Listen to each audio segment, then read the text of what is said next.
ಬಹುಶಃ ಇತ್ತೀಚಿನ ದಿನಗಳಲ್ಲಿ ನಡೆದ ಒಂದು ಅದ್ಧೂರಿಯ ಸ್ವಾತಂತ್ರ್ಯೋತ್ಸವ ಕಾರ್ಯಕ್ರಮ ಇದು ಅಂತ ನನ್ನ ಅನಿಸಿಕೆ ಇದೆ. ಯಾಕೆಂತೇಳಿದರೆ ನನಗೆ ಸುಭದ್ರಾವ್ ಮೇಲೆ ಭಾಳ ವಿಶ್ವಾಸ. ಸುಭದ್ರಾವ್ ಏನು ಕಾರ್ಯಕ್ರಮ ಮಾಡಿದರೂ ಅದರಲ್ಲಿ ಒಂದು ಕ್ರಿಯೇಟಿವಿಟಿ ಇರ್ತದೆ, ಒಂದು ಹೊಸತನ ಇರ್ತದೆ. ಆ ರೀತಿ ಒಂದು ಕಾರ್ಯಕ್ರಮ ಆಯೋಜನೆ ಮಾಡಿದ್ರು. ಇವತ್ತು ಉದಯ್ ಶೆಟ್ಟಿಯವರ ಸಹಕಾರದೊಂದಿಗೆ ಮತ್ತು ವೇದಿಕೆಯಲ್ಲಿರ್ತಕ್ಕಂಥ ಎಲ್ಲ ಗಣ್ಯರು, ವೇದಿಕೆ ಮುಂಭಾಗದಲ್ಲಿರ್ತಕ್ಕಂಥ ಎಲ್ಲ ಗಣ್ಯರು ಮತ್ತು ವಿವಿಧ ಘಟಕಗಳ ಪದಾಧಿಕಾರಿಗಳು, ಎಲ್ಲ ಸದಸ್ಯರು, ಎಲ್ಲರ ಸಹಕಾರದಿಂದ ಇವತ್ತು ಭಾಳ ಅಪರೂಪದ ಒಂದು ಕಾರ್ಯಕ್ರಮ ಇಲ್ಲಿ ಆಯೋಜನೆಗೊಂಡಿದೆ. ಪ್ರಪ್ರಥಮವಾಗಿ ಇದಕ್ಕೆ ಈ ಕಾರ್ಯಕ್ರಮದ ಆಯೋಜನೆಗೆ ಕಾರಣೀಭೂತರಾದ ಎಲ್ಲರನ್ನು ಕೂಡ ಈ ಸಂದರ್ಭದಲ್ಲಿ ನಾನು ಅಭಿನಂದಿಸ್ತೇನೆ. ಇನ್ನು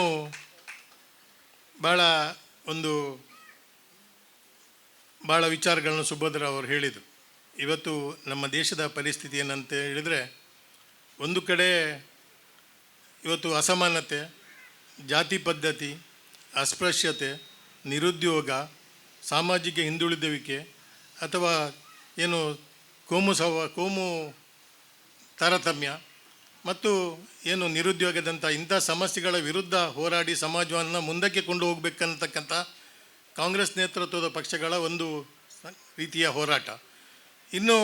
ಇನ್ನು ಜಾತಿ ವ್ಯವಸ್ಥೆ ಇರಬೇಕು, ಈ ಸಮಾಜದಲ್ಲಿ ನಿರುದ್ಯೋಗವೇ ಇರಬೇಕು, ಈ ಸಮಾಜ ಅಭಿವೃದ್ಧಿ ಹೊಂದಬಾರ್ದು, ಈ ದೇಶದಲ್ಲಿ ಜಾತಿ ಧರ್ಮದ ಹೆಸರಲ್ಲಿ ಜನ ಒಡೆದಾಡಿಕೊಂಡೇ ಇರಬೇಕು, ಭಾಷೆಯ ವಿಚಾರದಲ್ಲಿ ಒಡೆದಾಡಿಕೊಂಡೇ ಇರಬೇಕೆನ್ನತಕ್ಕಂಥ ಸಮಾಜನ ಹಿಂದಕ್ಕೆ ಕೊಂಡು ಹೋಗತಕ್ಕಂಥ ಶಕ್ತಿಗಳ ಒಂದು ಸಂಘರ್ಷ ನಡೀತಾ ಇದೆ ಈ ದೇಶದಲ್ಲಿ.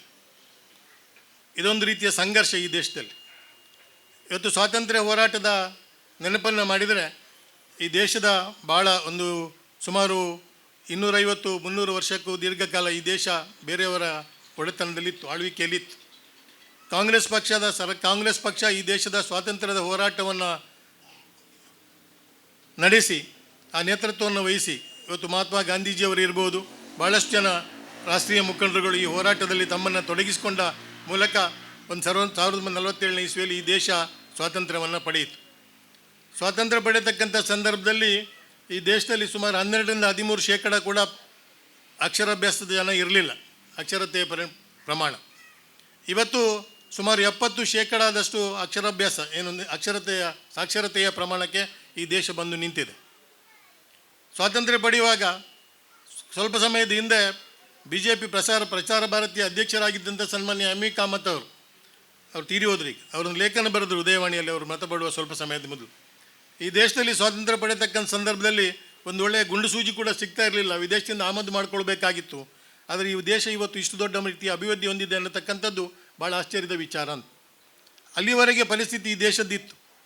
ಆದರೆ ಕಾಂಗ್ರೆಸ್ ಪಕ್ಷ ಸ್ವಾತಂತ್ರ್ಯ ನಂತರ ಈ ದೇಶದಲ್ಲಿ ಆಡಳಿತ ನಡೆಸಿದಂಥ ಕಾಂಗ್ರೆಸ್ ಪಕ್ಷ ಪ್ರಪ್ರಥಮವಾಗಿ ಈ ದೇಶಕ್ಕೆ ಅತ್ಯಂತ ಒಂದು ಬಲಿಷ್ಠವಾದ, ಸುಂದರವಾದ ಮತ್ತು ಎಲ್ಲ ಜನರಿಗೂ ಸಮಾನತೆಯನ್ನು ಕೊಡತಕ್ಕಂಥ, ಎಲ್ಲರ ಜನರಿಗೂ ಸ್ವಾತಂತ್ರ್ಯದ ಫಲವನ್ನು ಕೊಡತಕ್ಕಂಥ ಒಂದು ಸಂವಿಧಾನವನ್ನು ಅಂಗೀಕಾರ ಮಾಡಿತು. ಈ ದೇಶದ ಸಂವಿಧಾನ ಈ ಪ್ರಪಂಚದಲ್ಲಿರ್ತಕ್ಕಂಥ ಬಹುತೇಕ ಸಂವಿಧಾನಗಳನ್ನು ಅಧ್ಯಯನ ಮಾಡಿ ಒಂದು ತಯಾರು ಮಾಡಿದಂಥ ಅತ್ಯಂತ ಉತ್ಕೃಷ್ಟವಾದ ಸಂವಿಧಾನ ಇದು. ಅದಕ್ಕೋಸ್ಕರ ಭಾಳಷ್ಟು ಕಷ್ಟಪಟ್ಟಿದ್ದಾರೆ ಸಂವಿಧಾನಕರ್ತರುಗಳು. ಆದ್ದರಿಂದ ಇವತ್ತು ಈ ದೇಶದ ಸಂವಿಧಾನ, ಇವತ್ತು ಒಬ್ಬ ರಾಷ್ಟ್ರಪತಿಯಾಗಿ ಈ ದೇಶದಲ್ಲಿ ಯಾರಿದ್ದಾರೆ ಅನ್ನೋದನ್ನು ಇವತ್ತು ಗಮನಿಸಿ ನೀವು. ಒಬ್ಬ ಮಹಿಳೆ, ಒಂದು ಹಿಂದುಳಿದ ಸಮಾಜದಿಂದ ಬಂದಂಥ ಮಹಿಳೆ ಇವತ್ತು ರಾಷ್ಟ್ರಪತಿ ಆಗತಕ್ಕಂಥ ಶಕ್ತಿ ಈ ದೇಶದ ಸಂವಿಧಾನ ಕೊಟ್ಟಿದೆ. ಇವತ್ತು ಪ್ರಧಾನಮಂತ್ರಿ ಅವರು ಹೇಳ್ತಾರೆ, ನಾನು ಚಹಾ ಮಾರ್ತಾ ಇದ್ದೆ ಅಂತ. ಒಬ್ಬ ಚಹಾ ಮಾರಿದ್ದೆ ಹೌದಂತ, ಆದರೆ ಒಬ್ಬ ಚಹಾ ಮಾರತಕ್ಕಂಥ ವ್ಯಕ್ತಿ ಈ ದೇಶದ ಪ್ರಧಾನಿ ಆಗತಕ್ಕಂಥ ಶಕ್ತಿ ಈ ಸಂವಿಧಾನ ಈ ದೇಶದಲ್ಲಿ ಕೊಟ್ಟಿದೆ. ಇವತ್ತು ಅಂಥ ಸಂವಿಧಾನ ಈ ದೇಶದಲ್ಲಿ ಇದೆ. ಇವತ್ತು ಅಂಥ ಸಂವಿಧಾನವನ್ನು ಕಾಂಗ್ರೆಸ್ ಪಕ್ಷ ಕೊಟ್ಟದ್ರಿಂದ ಇವತ್ತು ಕಾಂಗ್ರೆಸ್ ಪಕ್ಷದ ನೇತೃತ್ವದ ಸರ್ಕಾರಗಳು ಇವತ್ತು ಸಮಾಜವಾದಿ ಸಿದ್ಧಾಂತದ ಮೇಲೆ ಈ ದೇಶದ ಆಡಳಿತ ನಡೆಸಿಕೊಂಡು ಬಂದದ್ರಿಂದ ಈ ದೇಶದಲ್ಲಿ ಕೃಷಿಕರಿಗೆ ಆದ್ಯತೆ ಕೊಟ್ಟು, ಈ ದೇಶದಲ್ಲಿ ಉದ್ಯೋಗಾವಕಾಶಗಳನ್ನು ಕೊಟ್ಟು, ಸುಮಾರು 14ಕ್ಕೂ ಮಿಕ್ಕಿದ IITಗಳಂಥ ತಾಂತ್ರಿಕ ವಿಶ್ವವಿದ್ಯಾನಿಲಯಗಳನ್ನು ಸ್ಥಾಪನೆ ಮಾಡಿ, ಮೆಡಿಕಲ್ ಕಾಲೇಜುಗಳನ್ನು ಸ್ಥಾಪನೆ ಮಾಡಿ, ಅಣೆಕಟ್ಟುಗಳನ್ನು ಸ್ಥಾಪನೆ ಮಾಡಿ, ಕೃಷಿಕರಿಗೆ, ಯುವಕರಿಗೆ, ಇವತ್ತು ಕೈಗಾರಿಕೆಗಳಿಗೆ ಆದ್ಯತೆ ಕೊಟ್ಟು ಈ ದೇಶವನ್ನು ಬಲಿಷ್ಠವಾಗಿ ತಂದು ನಿಲ್ಲಿಸಿತು. ಇವತ್ತು 2014 ನಂತರ ಅಲ್ಲ, ಈ ದೇಶ ಅಂತರಿಕ್ಷಕ್ಕೆ ನಾವು ಸ್ಯಾಟಲೈಟ್ಗಳನ್ನು ಹಾರಿಸಿದ್ದು 2014 ನಂತರ ಅಲ್ಲ. ರಾಜೀವ್ ಗಾಂಧಿಯವರು ಪ್ರಧಾನಿಯಾದರು ಈ ದೇಶದಲ್ಲಿ. ಪ್ರಧಾನಿಯಾದ ನಂತರ ಈ ದೇಶದಲ್ಲಿ ಇವತ್ತು ಮೊಬೈಲ್ನ ಕ್ರಾಂತಿ ನಡೆಯಿತು, ಇವತ್ತು ಸಾಫ್ಟ್ವೇರ್ ಕ್ಷೇತ್ರದಲ್ಲಿ ಕ್ರಾಂತಿ ನಡೆಯಿತು, ಮಾಹಿತಿ ತಂತ್ರಜ್ಞಾನ ಕ್ಷೇತ್ರದಲ್ಲಿ ಈ ಬದಲಾವಣೆ ಕಾಂಗ್ರೆಸ್ ಪಕ್ಷ ಮಾಡಿದ್ದು. ಇದು ಬಡವರಿಗೆ ಜಮೀನು ಕೊಡ್ತಕ್ಕಂಥ ಶಕ್ತಿ ಏನು ಕಾರ್ಯಕ್ರಮಗಳನ್ನು ಕೊಟ್ಟರು. ಇವತ್ತು ಬಡವರು ಜಮೀನನ್ನು ಏನು ಸ್ವಂತ ಉಳುಮೆ ಮಾಡತಕ್ಕಂಥ ಜಮೀನನ್ನ ಮಾಲೀಕತ್ವ ಪಡೆಯತಕ್ಕಂಥ ಶಕ್ತಿ ಸಿಕ್ತು. ಸರ್ಕಾರಿ ಜಮೀನಲ್ಲಿ ಕೂತವರಿಗೆ ಜಮೀನು ಕೊಡ್ತಕ್ಕಂಥ ಕಾರ್ಯಕ್ರಮ ಮಾಡಿದರು. ಇವತ್ತು ತನ್ನ ಸ್ವಂತ ಜಮೀನಿನಲ್ಲಿ ಒಂದು ಮನೆ ಕಟ್ಟಿ ಕುಳಿತುಕೊಳ್ತಕ್ಕಂಥ ಶಕ್ತಿ ಬಡವರಿಗೆ ಸಿಕ್ತು. ಮೀಸಲಾತಿ ಕೊಟ್ಟರು ಶಿಕ್ಷಣದಲ್ಲಿ. ಇವತ್ತು ಬಡವರ ಮಕ್ಕಳು ಶಾಲೆಗೆ ಹೋಗಿ ಒಳ್ಳೆಯ ಶಿಕ್ಷಣ ಪಡೆಯತಕ್ಕಂಥ ವ್ಯವಸ್ಥೆ ಸಿಕ್ತು. ಉದ್ಯೋಗದಲ್ಲಿ ಮೀಸಲಾತಿ ಕೊಟ್ಟರು. ಇವತ್ತು ಬಡವರ ಮಕ್ಕಳು ಇವತ್ತು ಏನು ಒಂದು ಶಾಲೆಗೆ ಹೋಗಿ ಭಾಳ ಕಷ್ಟದಲ್ಲಿ ಕಲಿತ ಮಕ್ಕಳು ಇವತ್ತು ಕೆಲಸ ಇಲ್ಲ ಅಂತ ಕೂತ್ಕೊಳ್ಳೋದು ಬೇಡ, ಇವತ್ತು ಮೀಸಲಾತಿ ಆಧಾರದಲ್ಲಿ ಉದ್ಯೋಗ ಪಡೆಯತಕ್ಕಂಥ ಶಕ್ತಿ ಸಿಕ್ತು. ಇವತ್ತು ಸಮಾನತೆ ಎಲ್ಲಿಗೆ ಬಂತು? 78ರ ಮೊದಲು ಯಾವ ರೀತಿ ಇತ್ತು ನಮ್ಮ ಸಾಮಾಜಿಕ ಪರಿಸ್ಥಿತಿ, 78ರ ನಂತರ ಯಾವ ರೀತಿ ಆಗಿದೆ ನಮ್ಮ ಸಾಮಾಜಿಕ ಪರಿಸ್ಥಿತಿ ಅನ್ನೋದನ್ನು ಕೂಡ ಆಲೋಚನೆ ಮಾಡಬೇಕು. ಇವತ್ತು ಎಲ್ಲರಿಗೂ ಸಮಾನತೆ, ಯಾವ ಜಾತಿ ತಾರತಮ್ಯ ಮಾಡಬಾರ್ದು, ಯಾವುದೇ ಧರ್ಮದ ಬಗ್ಗೆ ತಾರತಮ್ಯ ಮಾಡಬಾರ್ದು. ಇವತ್ತು ಸರ್ವರಿಗೂ ಸಮಪಾಲು ಸರ್ವರಿಗೂ ಸಮಬಾಳು ತತ್ವದ ಆಧಾರದಲ್ಲಿ ಈ ದೇಶದಲ್ಲಿ ಕಾಂಗ್ರೆಸ್ ಪಕ್ಷ ಆಡಳಿತ ನಡೆಸಿದ್ದರಿಂದ ಈ ದೇಶ ವಿಶ್ವದ ಭೂಪಟದಲ್ಲಿ ಒಂದು ಬಲಿಷ್ಠ ರಾಷ್ಟ್ರವಾಗಿ ಎದ್ದು ನಿಲ್ಲುವುದಕ್ಕೆ ಸಾಧ್ಯ ಆಗಿದೆ ಹೊರತು ಇವರ 2014ರ ನಂತರದ ಆಡಳಿತದಿಂದ ಅಲ್ಲ. ಇವರು ಕಣ್ಣು ಬಿಡುವ ಮೊದಲೇ ಈ ದೇಶ ಪ್ರಪಂಚದ ಭೂಪಟದಲ್ಲಿ ಗುರುತಿಸಿಕೊಂಡಿದೆ. ಇಂದಿರಾ ಗಾಂಧಿ ಅವರು 84ನೇ ಇಸ್ವಿಯಲ್ಲಿ 100 ರಾಷ್ಟ್ರಗಳ ಅಲಿಪ್ತ ಸಂಘದ ಅಧ್ಯಕ್ಷರಾಗಿ ಅವರು ಅಧಿಕಾರ ಸ್ವೀಕಾರ ಮಾಡ್ತಾರೆ 84ನೇ ಇಸ್ವಿಯಲ್ಲಿ. ಹಾಗಿದ್ರೆ ಈ ದೇಶದ ಒಂದು ಏನು ಪರಿಣಾಮಕಾರಿ ನಾಯಕತ್ವ ವಿಶ್ವದಲ್ಲಿ ಎಷ್ಟು ಗುರುತಿಸಲ್ಪಟ್ಟಿದೆ ಅನ್ನೋದನ್ನು ನಾವು ಇವತ್ತು ಆಲೋಚನೆ ಮಾಡಬೇಕು. ಆದ್ದರಿಂದ ಇದು ಕಾಂಗ್ರೆಸ್ ಪಕ್ಷದ ಕೊಡುಗೆ. ಇವತ್ತು ಈ ದೇಶ ಇಷ್ಟರ ಮಟ್ಟಿಗೆ ಇವತ್ತು ಜಗತ್ತಿನ ಏನು 4ನೇ ಸ್ಥಾನದಲ್ಲಿ ಒಂದು ಆರ್ಥಿಕ ಶಕ್ತಿಯಾಗಿ ಬೆಳವಣಿಗೆ ಆಗಿದ್ದಿದ್ರೆ ಅದು ಈ ದೇಶದಲ್ಲಿ ಕಾಂಗ್ರೆಸ್ ಪಕ್ಷ ಆಡಳಿತ ನಡೆಸಿದ್ದರಿಂದ ಆಗಿದೆ. ಅದು ಈ ದೇಶದ ಎಲ್ಲ ಜಾತಿ, ಎಲ್ಲ ಧರ್ಮ, ಎಲ್ಲ ಭಾಷೆಯ ಜನರನ್ನು, ಎಲ್ಲ ಭಾಗದ ಜನರನ್ನು ಒಟ್ಟು ಸೇರಿಸಿಕೊಂಡು ನಾವೆಲ್ಲ ಭಾರತೀಯರು, ನಾವೆಲ್ಲ ಒಂದೇ, ಈ ರಾಷ್ಟ್ರ ಧ್ವಜದ ಅಡಿಯಲ್ಲಿ ನಾವೆಲ್ಲ ಒಟ್ಟಿಗೆ ಸಾಗೋಣ ಎನ್ನತಕ್ಕಂಥ ಒಂದು ಸಿದ್ಧಾಂತದೊಂದಿಗೆ ನಾವು ಬಂದದ್ರಿಂದ ಈ ದೇಶ ಇವತ್ತು ಇಲ್ಲಿಗೆ ಬಂದು ನಿಂತಿದೆ. ಅರ್ಥ ಮಾಡಿಕೊಳ್ಬೇಕು. ನಾವೆಲ್ಲ ಕಾಂಗ್ರೆಸ್ ಪಕ್ಷದ ಕಾರ್ಯಕರ್ತರು. ನಾನು 5 ದಶಕಗಳಿಂದ ಹೆಚ್ಚು ನಾನು ಕಾಂಗ್ರೆಸ್ ಪಕ್ಷದ ಪರ ಕೆಲಸ ಮಾಡಿದವನು. ನಾನು ದಯವಿಟ್ಟು ನನ್ನ ಹೊಗಳಿಕೆಗೆ ನಾನು ಹೇಳ್ತಾ ಇದ್ದೀನಿ, ಯಾಕೆ ಹೇಳ್ತೇನೆ ಅಂತ ಹೇಳ್ತೀನಿ. 72ನೇ ಇಸ್ವಿಯಲ್ಲಿ 10 ವರ್ಷ ಪ್ರಾಯದಲ್ಲಿ 4ನೇ ಕ್ಲಾಸ್ನಲ್ಲಿ ಪತಾಕಿ ಹಿಡಿದು ತಿರುಗಾಡ್ಲಿಕ್ಕೆ ಪ್ರಾರಂಭ ಮಾಡಿದವನು. 72ರಿಂದ 24ರವರೆಗಿನ ಎಲ್ಲ ಚುನಾವಣೆಗಳಲ್ಲಿ ನಾನು ಪಕ್ಷಕ್ಕೋಸ್ಕರ ಕೆಲಸ ಮಾಡಿದೆ. ನನಗೆ ಯಾವುದು ಅವಕಾಶ ಸಿಕ್ಕಿದೆ ಅನ್ನೋದು ವಿಚಾರ ಅಲ್ಲ. ಆದರೆ ನಾನು ಕಾಂಗ್ರೆಸ್ ಪಕ್ಷಕ್ಕೋಸ್ಕರ ಕೆಲಸ ಮಾಡ್ತೇನೆ. ಯಾಕೆ ಹೇಳಿದರೆ ನನಗೆ ಕಾಂಗ್ರೆಸ್ ಪಕ್ಷ ಈ ದೇಶದಲ್ಲಿ ಬೇಕು. ಯಾಕೆ ಬೇಕು ಅಂತ ಹೇಳಿದರೆ ನಾನು ಆಗ ಹೇಳಿದೆ, ಆ ರೀತಿಯ ತತ್ವ ಸಿದ್ಧಾಂತಗಳ ಆಧಾರದಲ್ಲಿ ಕಾಂಗ್ರೆಸ್ ಪಕ್ಷ ಕೆಲಸ ಮಾಡಿದ್ರಿಂದ ಇವತ್ತು ಇಲ್ಲಿ ಇಷ್ಟರ ಮಟ್ಟಿಗೆ ಇಷ್ಟು ದೊಡ್ಡ ಮಟ್ಟಿನ ಒಂದು ಜಾತಿ ತಾರತಮ್ಯ, ಧರ್ಮ ತಾರತಮ್ಯ ಇಲ್ಲದೆ ಇವತ್ತು ಎಲ್ರಿಗೂ ಅವಕಾಶ ಸಿಗತಕ್ಕಂಥ ಒಂದು ವಾತಾವರಣ ನಿರ್ಮಾಣ ಆಗಿದೆ. ಆದ್ದರಿಂದ ಕಾಂಗ್ರೆಸ್ ಪಕ್ಷ ಬೇಕು. ನಾನೊಂದು ಉದಾಹರಣೆ ಕೊಡ್ತೇನೆ. ನಮ್ಮ ಕರ್ನಾಟಕದಲ್ಲಿ ಸನ್ಮಾನ್ಯ ರಾಮಕೃಷ್ಣ ಹೆಗಡೆ ಅವರು ಮುಖ್ಯಮಂತ್ರಿ ಆಗಿದ್ದರು. ಅವರಿಗೊಂದು ಹೆಸರಿತ್ತು, ಮೌಲ್ಯಾಧಾರಿತ ರಾಜಕಾರಣದ ಒಂದು ಪ್ರವರ್ತಕ ಎನ್ನತಕ್ಕಂಥ ಹೆಸರಿತ್ತು ರಾಮಕೃಷ್ಣ ಹೆಗಡೆ ಅವರಿಗೆ. ಅವರು ಕೊನೆಗೆ ದೇವೇಗೌಡರು ಅವರದ್ದೆಲ್ಲ ಸಂಘರ್ಷದಿಂದ ಜನತಾ ಪಾರ್ಟಿಯಿಂದ ಹೊರಗೆ ಬಂದರು. ಕೊನೆಗೆ ಅವರು ಮೃತಪಡುವ ಒಂದು 2 ತಿಂಗಳು ನಮ್ಮ ಹಿಂದೆ ಶೃಂಗೇರಿಯಲ್ಲಿ ಒಂದು ಸಾರ್ವಜನಿಕ ಸಮಾರಂಭದಲ್ಲಿ ಭಾಷಣ ಮಾಡ್ತಾ ಹೇಳಿದರು. ಏನಂತ ಹೇಳಿದರೆ, ನನ್ನ ದೀರ್ಘಕಾಲದ ರಾಜಕೀಯ ಜೀವನದಲ್ಲಿ ಅವರ ಇಡೀ ಜೀವಮಾನದಲ್ಲಿ ಕಾಂಗ್ರೆಸ್ ಪಕ್ಷವನ್ನು ವಿರೋಧ ಮಾಡಿದವರು. ಒಂದು ಕಾಲದಲ್ಲಿ ಕಾಂಗ್ರೆಸ್ಸಿಗರವರು ಭಾಳ ಹಳೆ 78ರಲ್ಲಿ ಜನತಾ ಪಕ್ಷ ಸರ್ಕಾರ ಆದಾಗ, 77ರಲ್ಲಿ ಏನು ಕಾಂಗ್ರೆಸ್ ಪಕ್ಷ ಸರ್ಕಾರ ಬಿದ್ದಾಗ ಆ ಹೋರಾಟದಲ್ಲೆಲ್ಲ ಅವರು ಮುಂಚೂಣಿಯಲ್ಲಿದ್ದವರು. ಅವರೊಂದು ಮಾತು ಹೇಳಿದರು ತೀರಿ ಹೋಗಿ 2 ತಿಂಗಳ ಹಿಂದೆ, ಈ ದೇಶದಲ್ಲಿ ಯಾವುದೇ ರಾಜಕೀಯ ಪಕ್ಷ ಇರಲಿ ಹೋಗಲಿ ಅದು ಈ ದೇಶಕ್ಕೆ ಏನು ಪರಿಣಾಮ ಬೀರೋದಿಲ್ಲ. ಆದರೆ ಕಾಂಗ್ರೆಸ್ ಪಕ್ಷ ಮಾತ್ರ ಈ ದೇಶದಲ್ಲಿ ಶಾಶ್ವತವಾಗಿ ಇರಬೇಕು. ಯಾಕೆ ಅಂತ ಹೇಳಿದರೆ ಈ ದೇಶದ ಎಲ್ಲ ಜಾತಿ ಧರ್ಮದ ಜನರನ್ನು ಒಟ್ಟಿಗೆ ಕೊಂಡೋಗ್ತಕ್ಕಂಥ ಶಕ್ತಿ ಇರುವುದು ಆ ಪಕ್ಷಕ್ಕೆ ಮಾತ್ರ ಅಂತ. ಇದು ರಾಮಕೃಷ್ಣ ಹೆಗಡೆ ಅವರು ಹೇಳಿದ ಮಾತು. ಇವತ್ತು ಅರ್ಥ ಮಾಡ್ಕೊಳ್ಬೇಕು, ಇವತ್ತು ಸಮಾಜ ಎಲ್ಲಿಗೆ ಬಂದು ನಿಂತಿದೆ. ಇವತ್ತು ಕಾಂಗ್ರೆಸ್ ಪಕ್ಷದ ನೇತೃತ್ವದಲ್ಲಿ ಈ ಸರ್ಕಾರ, ಈ ದೇಶ ಇಷ್ಟು ಅಭಿವೃದ್ಧಿಗೆ ಬಂದು ನಿಂತಿದ್ರೆ ಇವತ್ತು BJPಯವರು ಆಲೋಚನೆ ಮಾಡಬೇಕು, ಏನು ನಿಮ್ಮ ಕೊಡುಗೆ ಈ ದೇಶ. ಕಾಂಗ್ರೆಸ್ ಪಕ್ಷ ಯಾವತ್ತೂ ರಾಜಕೀಯ ಮಾಡಲಿಲ್ಲ ಅಧಿಕಾರಕ್ಕೋಸ್ಕರ. ಚುನಾವಣೆಯಲ್ಲಿ ಗೆಲ್ಲಬೇಕಂತ ಕಾರ್ಯಕ್ರಮಗಳನ್ನು ತರಲಿಲ್ಲ. ಪ್ರಾಮಾಣಿಕವಾಗಿ ಜನರಿಗೆ ಇವತ್ತು ನಿಮಗೆ ಗೊತ್ತಿದೆ, ನಾವು ಚುನಾವಣೆ ಇಷ್ಟು ಕಾರ್ಯಕ್ರಮ ಕೊಟ್ಟು ಚುನಾವಣೆಯಲ್ಲಿ ನಮ್ಮ ಫಲಿತಾಂಶಗಳು ಏನಾಗಿದ್ದಾವೆ ಅಂತ. ಆದರೆ ನಾವು ಅದರ ಬಗ್ಗೆ ಯೋಚನೆ ಮಾಡಲಿಲ್ಲ. ಆದರೆ ಇವತ್ತು ಕಾಂಗ್ರೆಸ್ ಪಕ್ಷ ಕೊಟ್ಟ ಕಾರ್ಯಕ್ರಮದಿಂದ ಇಡೀ ದೇಶದಲ್ಲಿ ಕರ್ನಾಟಕದಲ್ಲಿರ್ತಕ್ಕಂಥ ಮತದಾರ ಜನರಷ್ಟು ನೆಮ್ಮದಿ ಯಾರಿಗೂ ಇರಲಿಕ್ಕಿಲ್ಲ. ಯಾಕಂತ ಹೇಳಿದರೆ ಅಷ್ಟರ ಮಟ್ಟಿಗೆ ಗ್ಯಾರಂಟಿ ಕಾರ್ಯಕ್ರಮಗಳನ್ನು ಕರ್ನಾಟಕದಲ್ಲಿ ಸಿದ್ದರಾಮಯ್ಯನವರು ಮತ್ತು DK ಶಿವಕುಮಾರ್ ಅವರ ಸರ್ಕಾರ ಕೊಟ್ಟಿದೆ. ಯಾಕೆ ಕೊಟ್ಟದ್ದು? ಇದು ಓಟಿಗೋಸ್ಕರ ಅಲ್ಲ, ಜನರು ನೆಮ್ಮದಿಯಲ್ಲಿ ಇರಬೇಕು.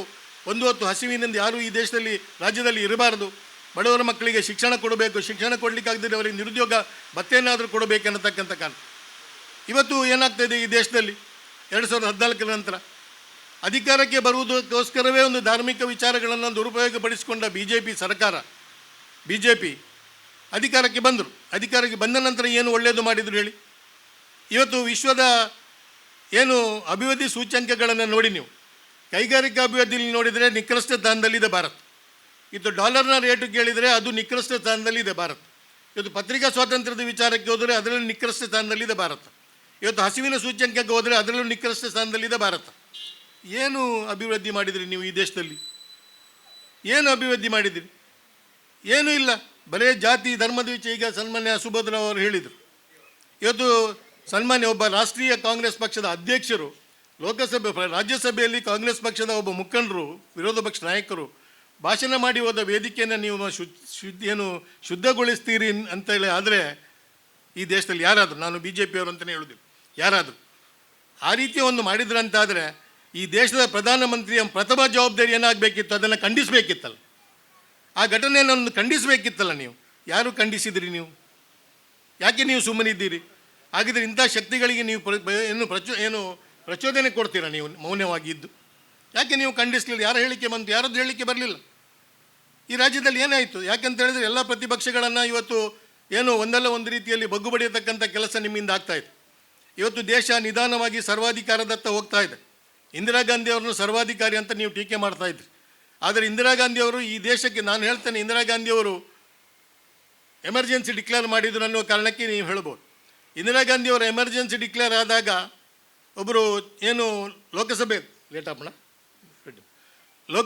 ಏನು ಚುನಾವಣೆ ಪ್ರತಿ ವರ್ಷ ಲೋಕಸಭೆಯಲ್ಲಿ ಬಜೆಟ್ ಮಂಡನೆ ಆದಾಗ ಒಬ್ಬರು ಬ್ರಹ್ಮಾನಂದ ಅನ್ನುವರು ಒಬ್ಬರು ಆರ್ಥಿಕ ತಜ್ಞರು ಮುಂಬೈಯಲ್ಲಿ ಒಂದು ಸಾರ್ವಜನಿಕ ಸಮಾರಂಭದಲ್ಲಿ ಅವರು ಬಜೆಟ್ನ ವಿಶ್ಲೇಷಣೆ ಮಾಡ್ತಾಯಿದ್ರು.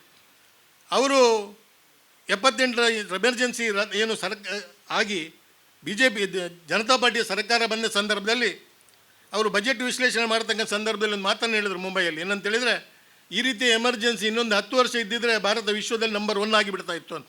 ಯಾಕಂತೇಳಿದರೆ ಈ ಎಮರ್ಜೆನ್ಸಿ ಟೈಮ್ನಲ್ಲಿ ಯಾವ ಆರ್ಥಿಕ ಅಪರಾಧಗಳು ಇಲ್ಲ, ಇಡೀ ದೇಶದಲ್ಲಿ ಸ್ಟ್ರೈಕ್ ಇಲ್ಲ, ದೊಂಬಿ ಇಲ್ಲ, ಪ್ರತಿಭಟನೆ ಇಲ್ಲ, ಗಲಾಟೆ ಇಲ್ಲ, ಬರೇ ಪ್ರೊಡಕ್ಟಿವಿಟಿ ಮಾತ್ರ.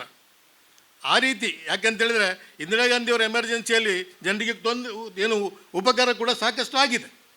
ಆದರೆ ಇವತ್ತು ಎಮರ್ಜೆನ್ಸಿ ಕಡೆ ಕೊಂಡೋಗ್ತಾ ಇದ್ದೀರಿ ದೇಶವನ್ನು, ಸರ್ವಾಧಿಕಾರದ ಹತ್ರ. ಎಮರ್ಜೆನ್ಸಿ ಅಲ್ಲ, ಸರ್ವಾಧಿಕಾರದ ಹತ್ರ ಕೊಂಡೋಗ್ತಾ ಇದ್ದೀರಿ.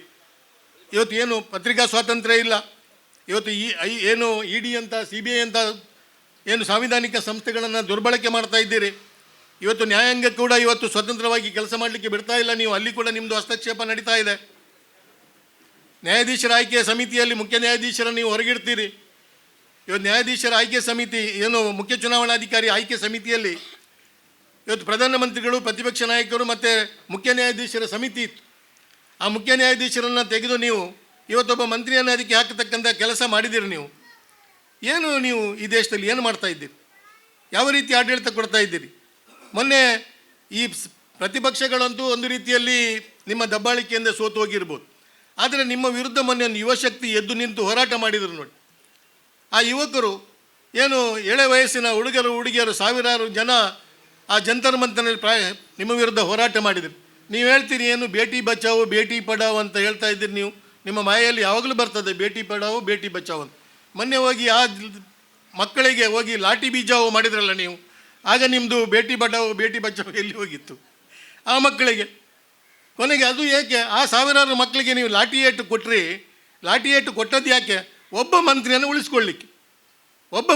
ಉಳಿಸ್ಕೊಳ್ಳಿಕ್ಕೆ ಆ ಸಾವಿರಗಟ್ಟಲೆ ಮಕ್ಕಳಿಗೆ ನೀವು ಲಾಠಿ ಏಟು ಕೊಟ್ಟರೆ, ಅವರಿಗೆ ಏನು ಪೆಲೆಟ್ ಗನ್ನನ್ನು ಯೂಸ್ ಮಾಡಿ ಹೊಡೆದ್ರಿ. ನೀವು ಬೇಕಿತ್ತ ಪ್ರಧಾನಮಂತ್ರಿಗಳೇ?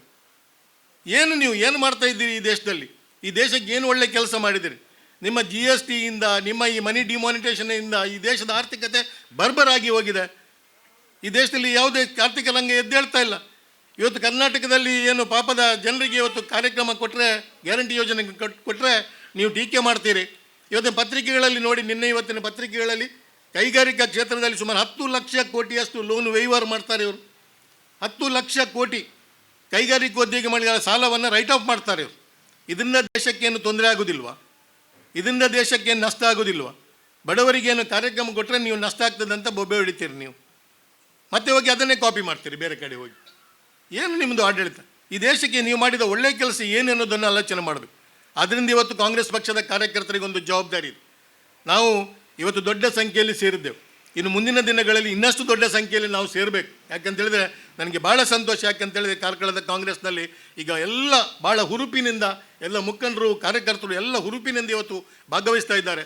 ಈ ಭಾಗವಹಿಸುವಿಕೆ ನನಗೆ ಭಾಳ ಸಂತೋಷ ಕೊಡ್ತಾ ಇದೆ. ಇನ್ನಷ್ಟು ದೊಡ್ಡ ಸಂಖ್ಯೆಯಲ್ಲಿ ನಾವೆಲ್ಲ ಭಾಗವಹಿಸಬೇಕು ಈ ಕಾರ್ಯಕ್ರಮದಲ್ಲಿ. ಇನ್ನಷ್ಟು ಕಾಂಗ್ರೆಸ್ ಪಕ್ಷವನ್ನು ಬಲಗೊಳಿಸಬೇಕು. ಕಾಂಗ್ರೆಸ್ ಪಕ್ಷವನ್ನು ಯಾಕೆ ಬಲಗೊಳಿಸಬೇಕು ಅಂತ ಹೇಳಿದ್ರೆ, ನಮಗೇನು ಆಗಬೇಕನ್ನೋ ದೃಷ್ಟಿಯಿಂದ ಕಾಂಗ್ರೆಸ್ ಪಕ್ಷವನ್ನು ಬಲಪಡಿಸುವುದಲ್ಲ. ಈ ದೇಶದಲ್ಲಿ ಒಂದು ಒಳ್ಳೆಯ ಆಡಳಿತ ಬೇಕು. ಈ ದೇಶದಲ್ಲಿ ಯಾವುದೇ ಜಾತಿ ತಾರತಮ್ಯ, ಯಾವುದೇ ಧರ್ಮದ ತಾರತಮ್ಯ, ಯಾವುದೇ ರೀತಿಯ ಒಂದು ವಿಷಪೂರಿತ ವಿಚಾರಗಳಿಗೆ ಅವಕಾಶ ಕೊಡದ ರೀತಿಯಲ್ಲಿ ಈ ದೇಶದಲ್ಲಿ ಎಲ್ಲರೂ ಒಟ್ಟು ಸೇರಿ ಈ ದೇಶವನ್ನು ಅಭಿವೃದ್ಧಿಯತ್ತ ಕೊಂಡೋಗೋ ಕೆಲಸ ಆಗಬೇಕು. ನಮ್ಮ ಮಕ್ಕಳಿಗೆ ಒಳ್ಳೆಯ ಶಿಕ್ಷಣ ಬೇಕು, ನಮ್ಮ ಮಕ್ಕಳಿಗೆ ಒಳ್ಳೆಯ ಉದ್ಯೋಗಾವಕಾಶ ಬೇಕು, ನಮಗೆ ನೆಮ್ಮದಿಯಿಂದ ಬದುಕತಕ್ಕಂಥ ಒಂದು ಬದುಕು ಬೇಕು ಎನ್ನುವ ದೃಷ್ಟಿಯಲ್ಲಿ ಇವತ್ತು ಕಾಂಗ್ರೆಸ್ ಪಕ್ಷದ ಅಗತ್ಯತೆ ಇದೆ. ಆದ್ದರಿಂದ ಕಾಂಗ್ರೆಸ್ ಪಕ್ಷವನ್ನು ಒಂದು ಬಲಗೊಳಿಸ್ತಕ್ಕಂಥ ಕಾರ್ಯಕ್ರಮ ನಾವೆಲ್ಲ ಭಾಗವಹಿಸೋಣ. ಇವತ್ತು 80ನೇ ಸ್ವಾತಂತ್ರ್ಯೋತ್ಸವ ಸಂದರ್ಭದಲ್ಲಿ ಎಲ್ರಿಗೂ ಶುಭಾಶಯಗಳನ್ನು ಸಲ್ಲಿಸ್ತೇನೆ. ಮತ್ತು ಮುಂದಿನ ದಿನಗಳಲ್ಲಿ ಭಾರತ ಇನ್ನಷ್ಟು ಬೆಳಗಲಿ, ಭಾರತ ಇನ್ನಷ್ಟು ಸಮೃದ್ಧಿ ಹೊಂದಲಿ, ಭಾರತ ಇನ್ನಷ್ಟು ಬಲಿಷ್ಠವಾಗಲಿ, ಪ್ರಪಂಚದಲ್ಲಿ ಒಂದು ಅತ್ಯಂತ ಪ್ರಬಲ ಬಲಿಷ್ಠ ರಾಷ್ಟ್ರವಾಗಿ ಭಾರತ ನಂಬರ್ 1ನೇ ಸ್ಥಾನದಲ್ಲಿ ಎದ್ದು ನಿಲ್ಲಲಿ ಅನ್ನತಕ್ಕಂಥ ಹಾರೈಕೆಯೊಂದಿಗೆ ಈ ಒಂದು ಒಳ್ಳೆಯ ಕಾರ್ಯಕ್ರಮ ಆಯೋಜನೆ ಮಾಡಿದ ಎಲ್ಲರಿಗೂ ಮತ್ತೊಮ್ಮೆ ನನ್ನ ಅಭಿನಂದನೆಗಳನ್ನು ಸಲ್ಲಿಸಿ